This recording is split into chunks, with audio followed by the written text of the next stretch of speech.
Good morning. Good morning. Happy Wednesday. Happy Wellness Wednesday. I hope you are having a fabulous morning already. We're halfway through the week. If you are just stumbling on my page, my name is Donna.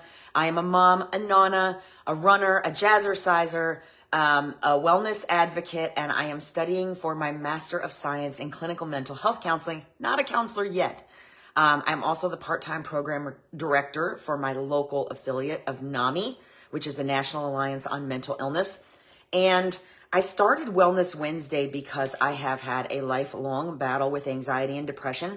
I consider myself to be in recovery now, but in recovery means that much like many other things, you're never totally recovered. It is always something you have to be mindful of. Good morning, Danielle. So I started Wellness Wednesday to share my story because sometimes hearing someone else's story helps you with your own. And also in hopes that those of you that participate with Wellness Wednesday will share some tidbits of your own so that we can learn from each other. Because that is how we learn best, right? That's how we get new ideas for things that have worked for others that maybe we haven't tried. And sometimes it's just something that we have known, that we've been told, that we've heard over and over again. And we just need that right moment where it's going to click. We need to hear it at the right time. So parents, fear not. All those things that you tell your children over and over and over again that they don't listen to, at some point somebody else is going to say it to them and they're going to be like, oh, and the light bulb's going to go on. But it might not have if you didn't say it until you were blue in the face. So that's my funny for this morning. All right, so I hope you enjoyed last week's Why You Should Tell Your Story. If you haven't seen it and you'd like to, let me know and I will be happy to tag you in it. You can always go to my page and choose videos, and all of the Wellness Wednesday videos are there for you to go back through because they just sit there because I tell them not to ever delete when it's time.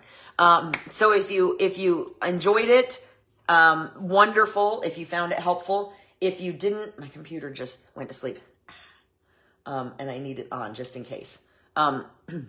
In any case, wow, I just kind of lost it there for a minute, didn't I? Happy Wednesday. In any case, I don't know what's going on over here. I'm going to try to ignore it because I don't know what it's doing. Anyway, so if you found it helpful, wonderful. If you didn't see it and you'd like to, let me know and I will tag you in it. But during that video, I promised a little exercise in behavior this week. So let's get started. We hear a lot about focusing on what we can control or on choosing our battles. And I know I say it a lot during Wellness Wednesdays, but what does it mean? I mean, what does that mean? It sounds easy to say, right? But not always so easy to do. It means that if you can focus on things that are truly in your control instead of worrying about the things that aren't, that you will win more battles with less stress. We all want to win more battles, right? This is according to soulsalt.com. So is that clear as mud? Because it could have been for me if I had read this at the wrong time, right? So let's break it down into simpler terms. We're going to do a little this or that. Now, those who are members of my VIP group know that this or that usually refers to beautiful clothes and making choices. But in this case today, we're going to do it a little bit different. So feel free to drop ideas in the comments, but you don't have to. You can take a little piece of paper, write it down for yourself for future reference. This or that. Do you have control over what someone else says? Or do you have control over what someone else says or does? Or do you have control over what you say or do? Is it this or is it that? Do you have control over what someone else thinks? Or do you have control over what you think? That's a very interesting question. Some of us don't think we have control over either, right? And then the other this or that is, what about people's actions? Do you have control over other people's actions, or do you have control over yours? So if you have an answer to what you think, you're welcome to drop it in the comments.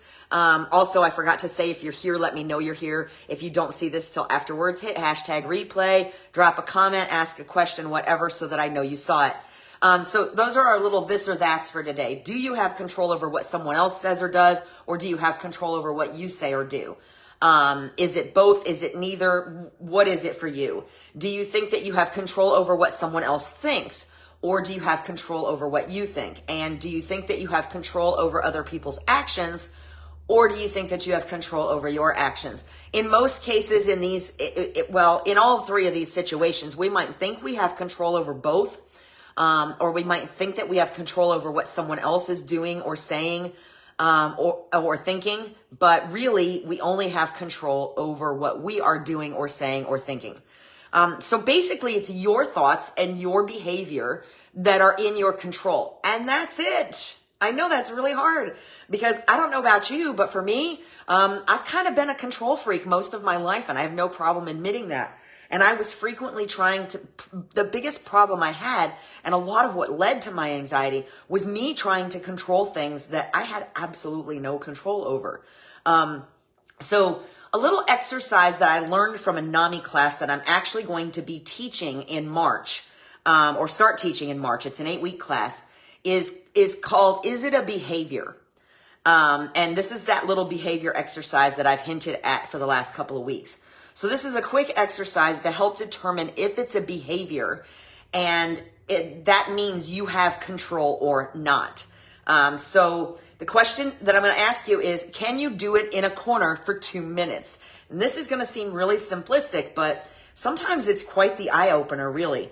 I was quite far along in my recovery when I took this class, and when I did this exercise, I was like, if I would have known this years ago, this probably would have been so much more simple.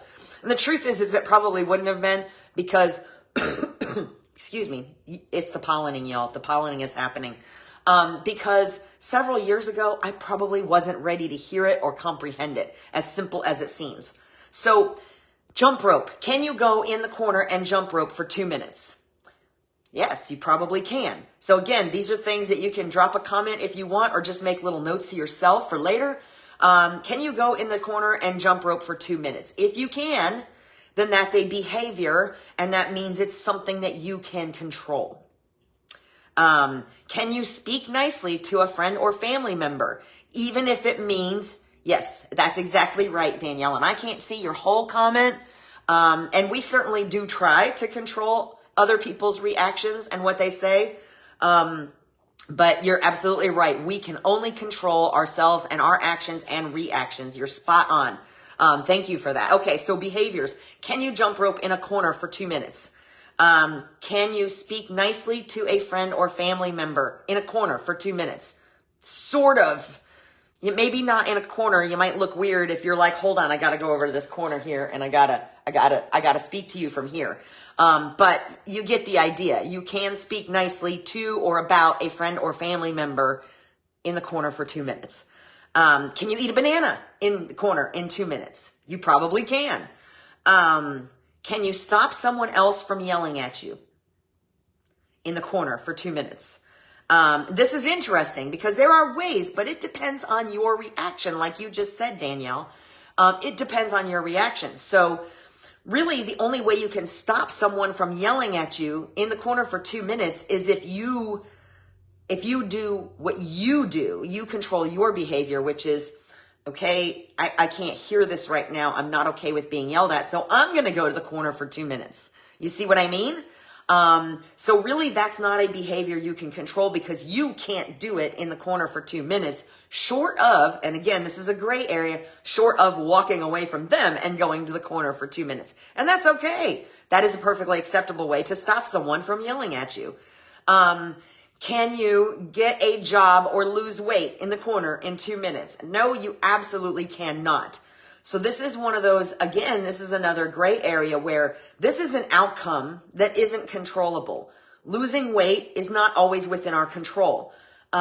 Getting a job is not always within our control. But this is where that question gets broken down into more of a goal factor where you are focusing on the things that you can do in the corner for 2 minutes or the behaviors that you can do that will get you closer to losing weight or make you more likely to have that outcome or get you closer to that job or be more likely to have that outcome. Does that make sense? So when it's some of these bigger things that you don't have control over, that's when we start breaking them down into little pieces that little bites that we can control. If we're trying to lose weight, there may be external or even internal factors that prevent us from doing so as quickly as we'd like or as much as we'd like.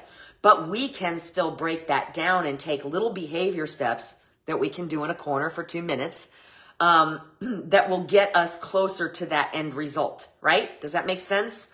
So that's just a really simple exercise that you can use when you're focused on things that kind of have your brain rolling, spinning, whatever you want to call it. And it might start with the question, what can I do about it? And then it's something that you can determine if it's not something that you can do in a corner for 2 minutes, then it might not be something that you can control.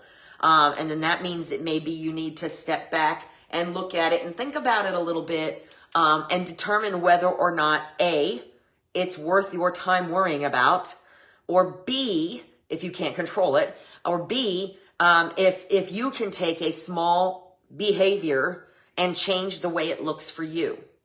And that could be anything. That could be, I need to go in the corner and meditate for 2 minutes because this is bothering me and I can't seem to get my mind off of it. So I'm going to go over here and I'm going to redirect my brain. Or, you know what? This person is doing this right now and it's bothering me, so I need to walk away, or I need to go focus on something else that doesn't have anything to do with them. That's the kind of thing I'm talking about. So breaking things down into 2-minute increments sometimes can be very helpful, especially if you're having a really rough day. If you're dealing with something that just seems momentous, that is really difficult to get past, like grief, or like fear of something that's happening, or whether or not you're going to be good enough for something that has presented itself to you, then you can't necessarily deal with the whole picture at one time. But you can go in the corner, and that can be a corner of your mind, that can be a corner of your room, whatever the case may be. It can be physical, literal, proverbial. You can go into a corner and you can control your behavior for 2 minutes. If you're not sure you're worthy of an opportunity that's arisen, well, you can focus on little things for 2 minutes at a time that will get you closer to accomplishing that. If you're suffering from tremendous grief, maybe you need 2 minutes in a corner to cry it out so that you can kind of gather your thoughts and get back to whatever you were doing. And that is okay. So that's where that focus on what you can control comes from. You can't change what has happened, but you can kind of change or spend a little time altering how you're reacting to it. So it seems like a simple exercise. It's something that you can use to focus on small things. Like I said, when your brain is rolling, and it starts with the question, what can I do about it? And what I like to do is add to that, what can I do about it right now? Because sometimes there are things you can do about them, but not in the moment that you're in. So sometimes you need to add that, what can I do about it right now instead? So here are some things that signal if it's not something that you can control, or that are just or things that are just absolutely not in your control, that don't quite fit into the 2-minute corner theory. All right. And those are that the main person involved is not you.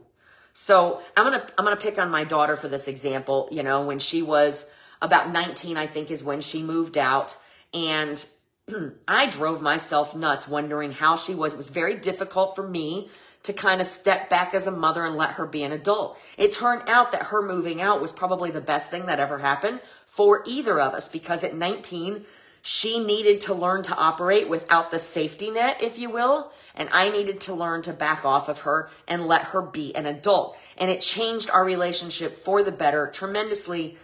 It was absolutely what needed to happen. But at the time, I was a hot mess, y'all. And if you've launched a birdie from the nest, then you understand what I mean. Or if you've got small birdies and you've ever thought about what it'll be like to do that, then you understand what I mean.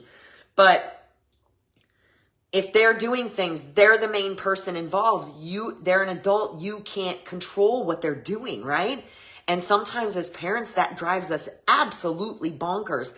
We want them to answer us right away. We want them to do the things that we taught them. And that may not be what they're doing. But they're the main character in their story, right? Which means what? That we don't have any control over what they do. And that is an example of when it doesn't fit in that 2-minute corner. We kind of have to check our behavior and figure out what we can do to let them be them, right? So if you're not the main person in the problem, if the main character or the main person involved isn't you, then it's probably not something you can control. Accidents and life changes. Those are things that we have absolutely no control over. And those are sometimes hard to deal with, from the smallest accident of burning ourselves on something to, God forbid, an accident on the road, anything like that. Those are not things we can control. We can, however, control how we react to them. And that makes a huge difference. We'll talk about that a little bit more in a minute. If it's a situation where you feel like you've done everything you can, or that there's nothing left to do. For example, you were laid off at work. Maybe you worked your heart out, busted your butt, did everything you absolutely could do, but the company was struggling and you still got laid off.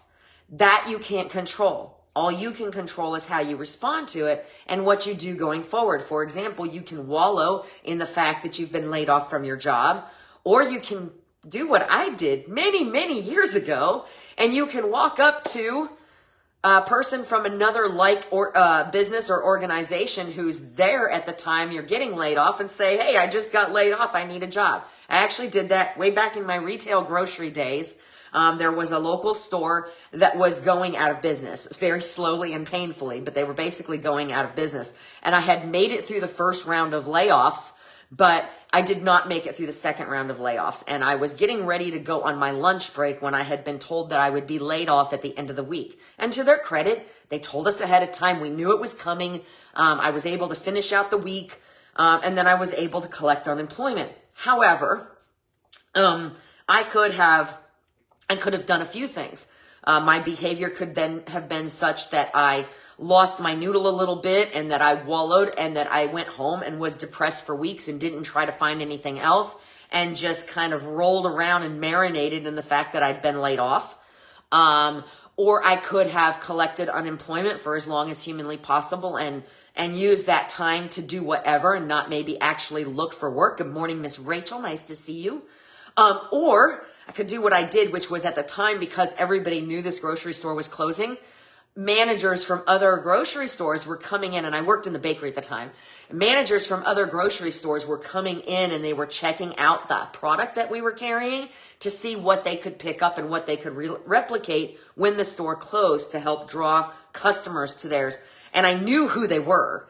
And I had just clocked out to go to lunch, and I had just been told that I was getting laid off. And in what is still one of the proudest moments of my life, I walked up to one of those other store managers and I stuck out my hand and said, hi, my name is Donna.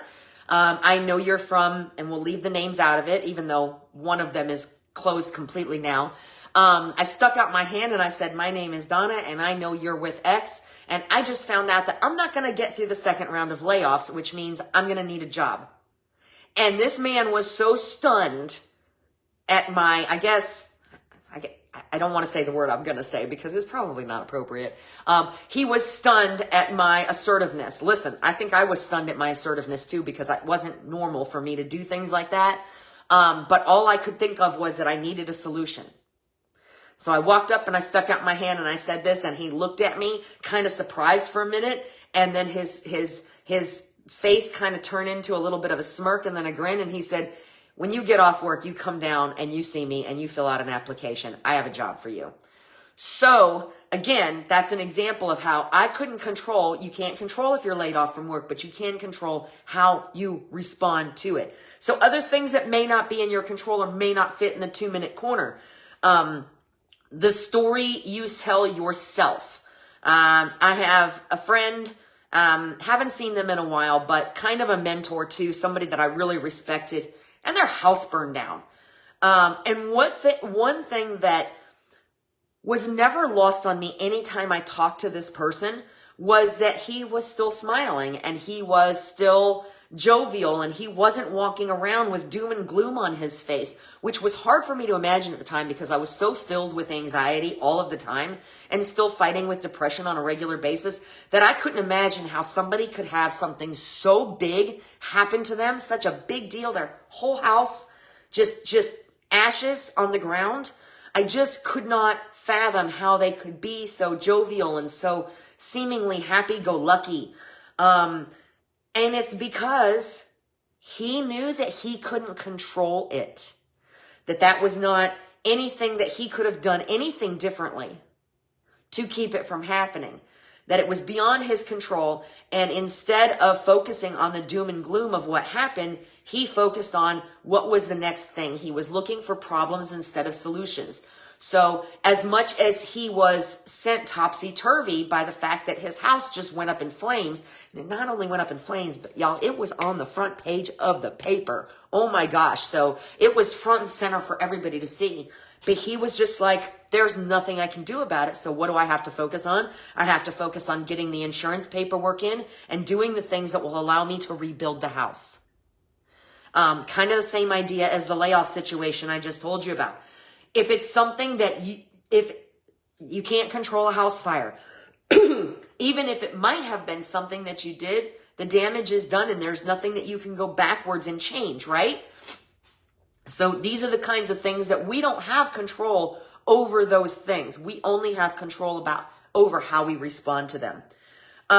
Is it something you're constantly worrying about and overthinking the possibilities? This is where we really get in trouble sometimes, because I myself am notorious for literally like acting out with myself every possibility, every direction that a conversation can go, and what that person might say and how I'm going to respond to it. And well, if they say this, then I'm going to say this. And if they say that, then I'm going to say that. And I still do that sometimes a little bit with certain people that I know push my buttons. I'm like, well, I'm going to see them today. And if they say this, I'm going to walk away. And that's great. And that can be very helpful sometimes if we don't go overboard with it.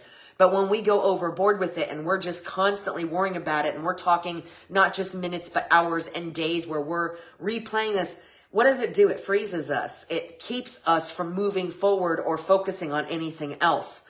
And the truth is that how many times have you, like me, done these replayed over and over and over again scenarios in our heads of what could happen when we encounter that individual or that situation, and it's never actually happened? None of those scenarios actually came to light. None of them. Because I know it's happened to me several times. So we've spent all that time and we've spent all that energy trying to focus on basically controlling what we think is going to happen and how we're going to respond. And it never actually comes to fruition. So if it's something you're constantly worrying about and you're overthinking the possibilities, then you maybe need to go back to a 2-minute behavior that'll help redirect you. Has it already happened? Like the fire, like an accident, like the loss of a loved one. If it's already happened, y'all, I saw this quote on one of the sites I was using to research this, and I couldn't have said it better myself. Until somebody actually invents a time machine, we cannot change the past. So if it's already happened, and this is a lot of times what breeds depression, is, we talked about this before, that rumination over things that have happened in the past, what we think we should have done, what we could have done, and we will should have and could have ourselves to death, but we can't control what's already happened. We can only control how we respond to it and how we choose to move forward from it. So again, until somebody actually legitimately invents a time machine, we're kind of stuck there. We can't control what's already happened. So continuing to focus on it means that we're continuing to focus on something that's not within our control.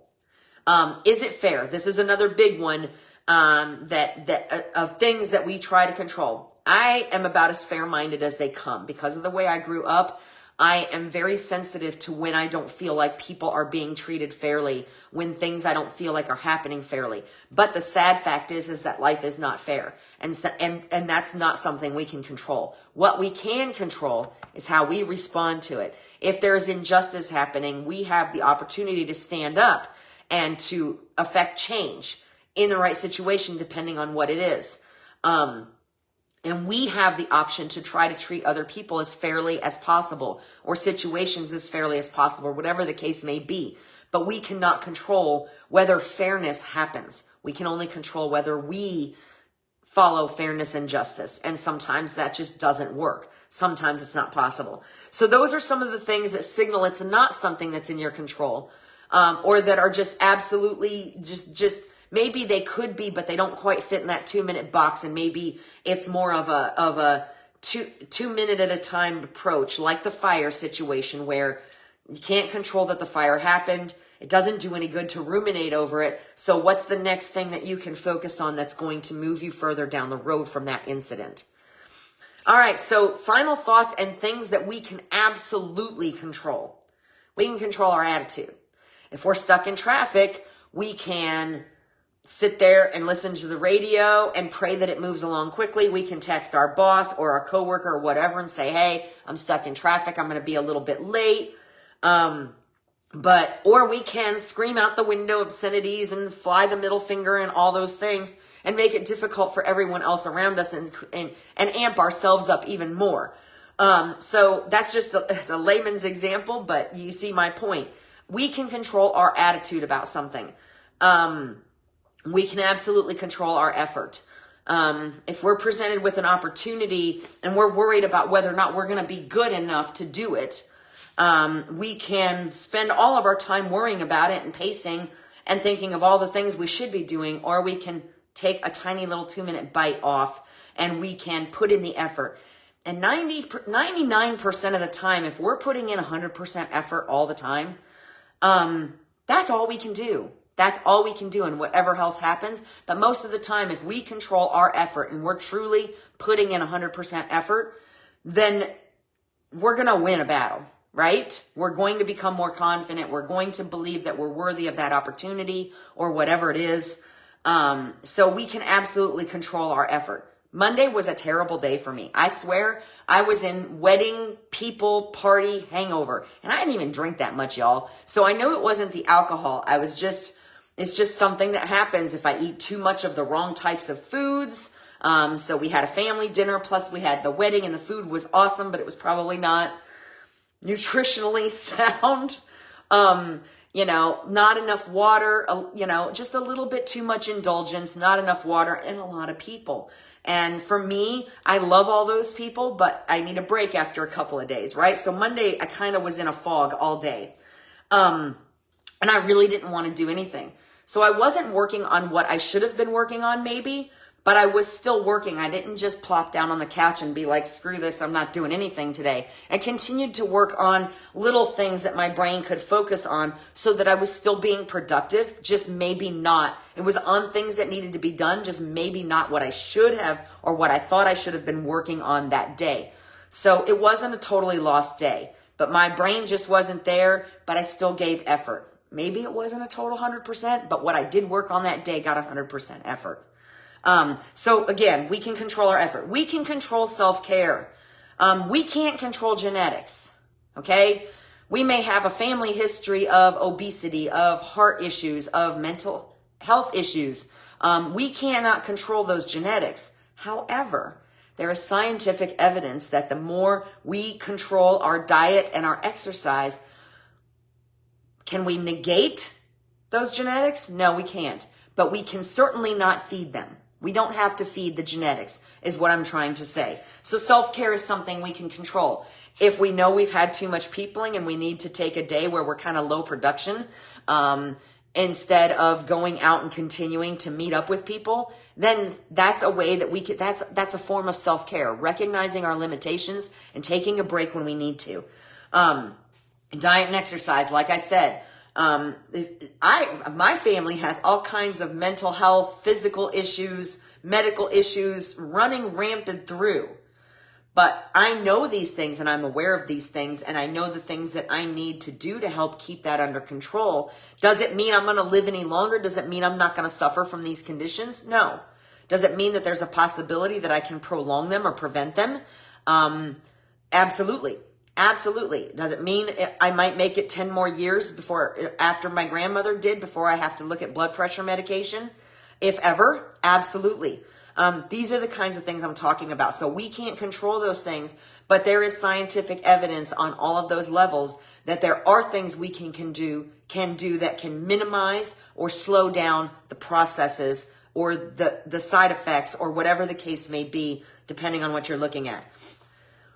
We can't control how much free time we get. because we're busy people. We've got all kinds of things going on. We're volunteering and we're working and we're doing all kinds of stuff. Some of us are studying. We're raising kids. So we can't control how much free time we get. What we can control is how we spend it. We can spend it staring at the news and freaking out about all the world events that are going on. We can spend it reading novels, romance novels, and fantasizing. We can spend that free time taking care of ourselves and doing a little bit of self-care, spending time with friends and family. So look at something you can control is looking at how you spend your free time and if it's really giving you joy. And then if it's giving you joy, then fantastic, do more of it. If it's not, or if you're spending your free time worrying about the next thing you have to do, then it's time to reevaluate.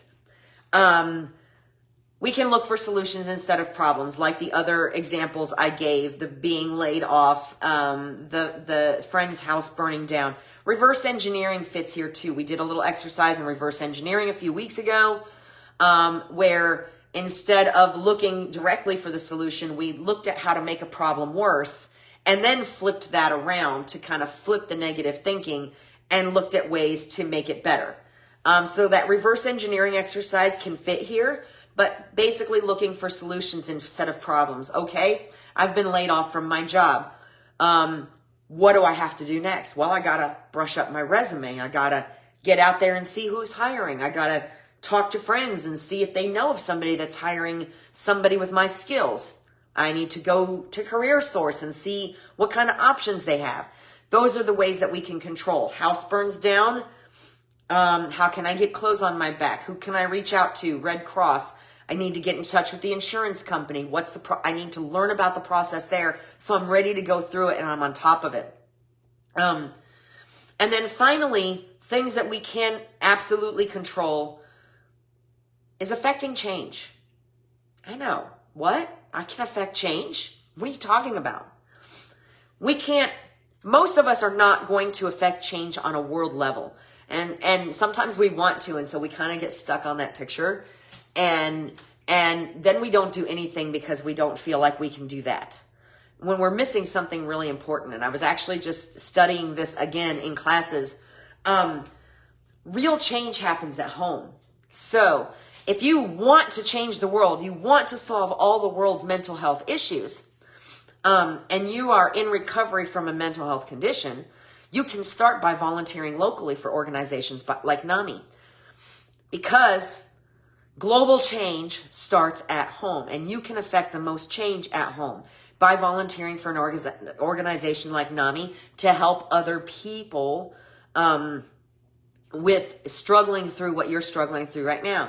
You can start a video like my Wellness Wednesday where you can share your message, things that are bothering you, things that you're struggling with others, and share with them how you're dealing with it so that it's relatable and it helps somebody else.